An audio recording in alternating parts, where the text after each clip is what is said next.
Assalamualaikum warahmatullahi wabarakatuh, saudaraku seiman dan seakidah. Beberapa waktu lalu ya, Presiden Prabowo Subianto di satu kesempatan menyampaikan kegagumannya kepada sosok Mustafa Kemal Atatürk dari Turki ya.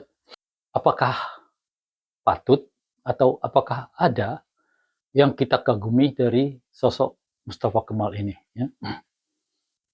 Walaupun memang di Turki, tentunya beliau ini menjadi apa ya, tokoh utama, bapak bangsa mungkin di sana. Tapi itu kan bisa saja itu dibangun dengan persepsi penulisan sejarah, ya, penulisan sejarah yang itu kemudian diajarkan di negeri tersebut, ya, sehingga terlihatlah bahwa memang Mustafa Kemal Atatürk ini adalah orang yang paling berjasa bagi bangsa Turki, ya.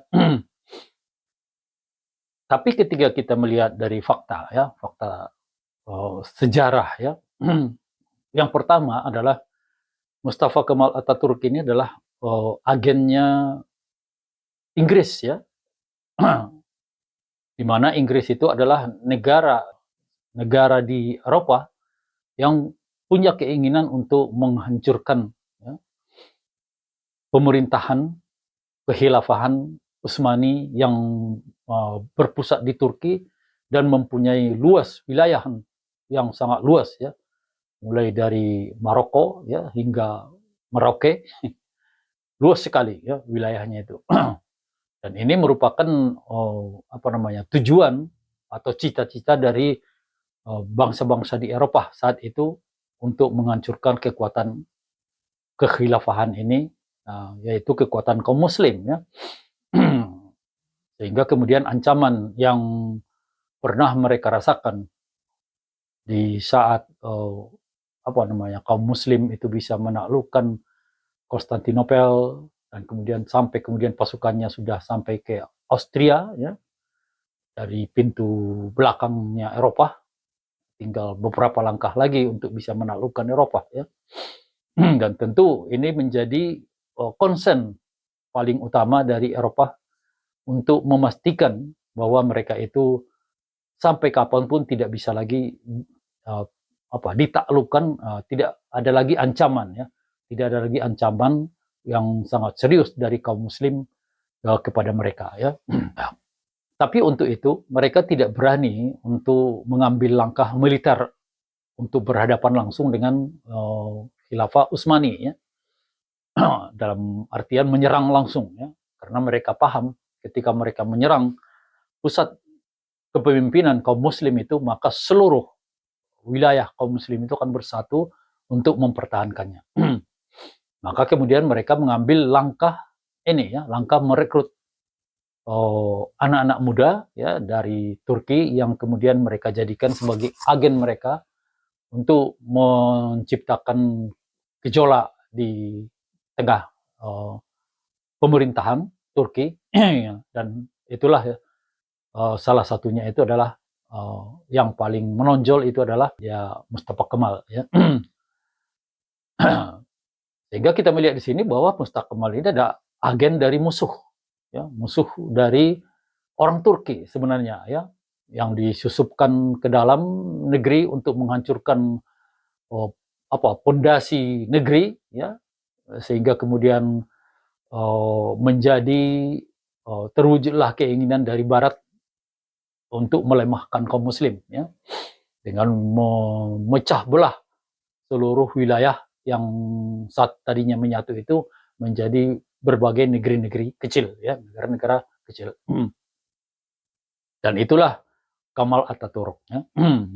Dan kemudian ketika kita lihat dia geraknya mulai dari dasar sampai kemudian dia menjadi puncak kepemimpinan itu penuh dengan kebohongan, penuh dengan pencitraan yang didukung oleh Inggris ya, yang mencitrakan seolah-olah Kemal Atatürk inilah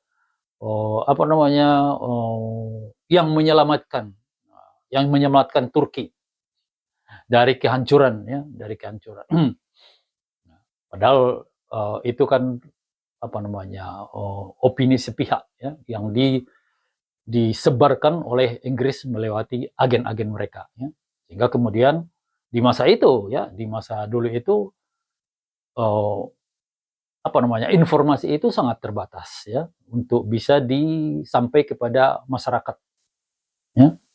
Kemudian sangat mudah untuk membuat pencitraan atau membalikkan fakta-fakta di masa itu sangat mudah sekali, ya.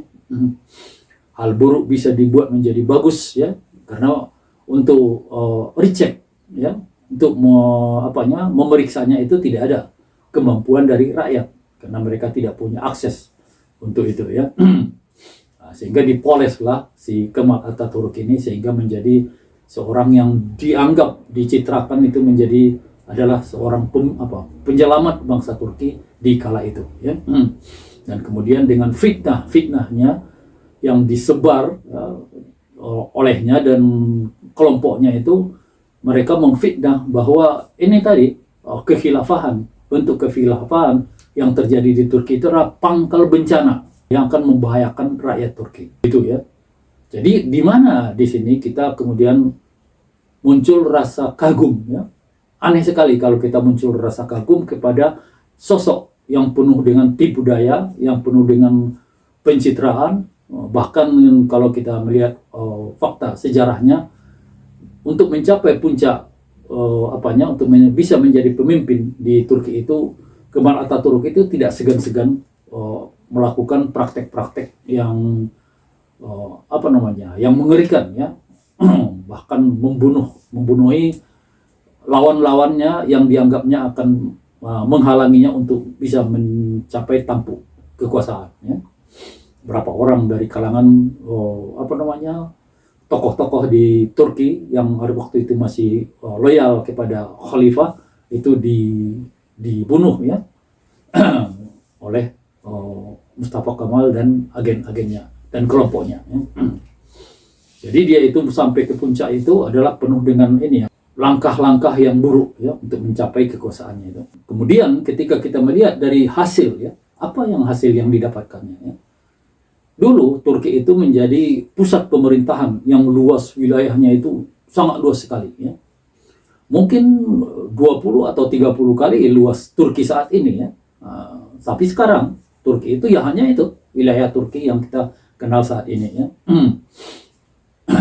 Jadi dia dari sisi ininya itu sesuatu kemunduran sebenarnya, kemunduran dari sisi luasnya wilayah yang yang dipimpin oleh Turki waktu itu, ya. Jadi tidak ada sebenarnya itu sesuatu yang bisa kita kagumi, ya. Itu dari sisi fakta sejarah, ya. Belum kemudian kita dari sisi pandangan kita sebagai seorang Muslim, ya. Karena Pak Prabowo ini seorang Muslim, dia seharusnya dia melihat sesuatu itu dari kacamata Islam, ya. Bahwa Kemal Atatürk itu adalah agen dari Inggris yang tujuannya untuk menghancurkan kesatuan kaum Muslim dengan menghancurkan kepemimpinan umum kaum Muslim, kepemimpinan tunggal kaum Muslim. Sehingga dengan hancurnya ini, maka kemudian kaum Muslim itu tercerai-berai, tidak ada lagi pelindung mereka yang kuat, ya. Pokoknya kalau kita bikin ibaratnya Kemal Atatürk itu dia membunuh induk ayam, ya. Sehingga kemudian anak ayam itu cerai-berai, ya. Mereka menjadi pertama mereka cerai-berai, kemudian keduanya mereka menjadi sangat lemah. Tidak ada yang melindungi mereka dari tadi itu kejahatan-kejahatan, kezaliman. Dan inilah yang kita lihat saat ini sampai sekarang ini, ya. Bahkan dulu faktanya itu dulu ketika Turki yang begitu jauh di sana di perbatasan Asia dengan Eropa itu, ketika dari Aceh, ya, Kesultanan Aceh itu mereka meminta bantuan dari Turki untuk bisa mengusir penjajah Portugis yang hendak menyerang Malaka ini. Kemudian itu dari sana, ya, dikirim oleh khalifah waktu itu persenjataan berat, ya, untuk kemudian bisa mengusir, ya, dan akhirnya itu bisa terjadi penjajah Portugis itu bisa diusir, ya. Dan kemudian itu tadi, ya, ketika Kemal Atatürk yang kemudian dia menjadi puncak pemimpin di Turki itu, dia akhirnya memporak-porandakan sistem di dalam pemerintahan, ya. Dan dimasukkannya lah ke Turki itu pemikiran-pemikiran sekuler, ya, sekuler demokrasi, ya, dimasukkannya ke Turki, ya, dan menyingkirkan pemikiran-pemikiran Islam. Bahkan di satu disebutkan itu dia langsung memaksa seluruh wanita Turki itu mengganti model pakaiannya yang tadinya menutup aurat dengan bagus dengan pakaian-pakaian mencontoh pakaian-pakaian wanita di Eropa, ya. Dan banyak kisah yang menunjukkan bahwa bagaimana si Kemal Atatürk ini dia di istana selalu melakukan pesta-pesta foya-foya dan dengan perempuan, dengan mabuk-mabukan dan segala macam, ya. Nah, sehingga ada juga yang menyampaikan bahwa dia itu terkena penyakit kelamin, ya. Jadi apa sebenarnya yang kita kagumi dari sosok yang demikian ini, ya? Ini adalah sosok yang yang sangat dimurkai Allah, ya. Sampai ada kabar, ya, yang mengatakan bahwa akhir hidupnya itu sangat menderita dengan penyakit yang sangat parah, ya. Tapi dia tidak mati-mati, ya. Dan kalau saat dia mati ada kisah yang ini wallahu alam, ya, kita tidak tahu apakah benar atau tidak. Tapi kalau kita melihat bahwa bencinya Allah melihat Kemal Atatürk ini mungkin terjadi. Apa yang tidak bisa terjadi kalau Allah mengajab seseorang, ya? Nah, disebutkan dalam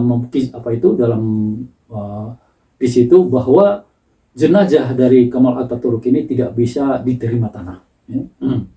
Sehingga kemudian dia di makamnya itu berada di atas tanah, ya. Tidak bisa dia dimasukkan ke tanah, ya. Saking demikian, ya, buruknya dia itu, ya. Nah, itu, ya.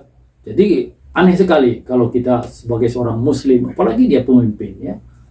Umpamanya kalau saya pun tidak bisa menangkap di mananya kekaguman Presiden Prabowo terhadap sosok Mustafa Kemal ini, ya. Dan anehnya lagi, Pak Prabowo juga mengatakan dia mengagumi sosok Sultan Mehmed II, ya, yang kita kenal dengan Sultan Muhammad Al-Fatih, ya.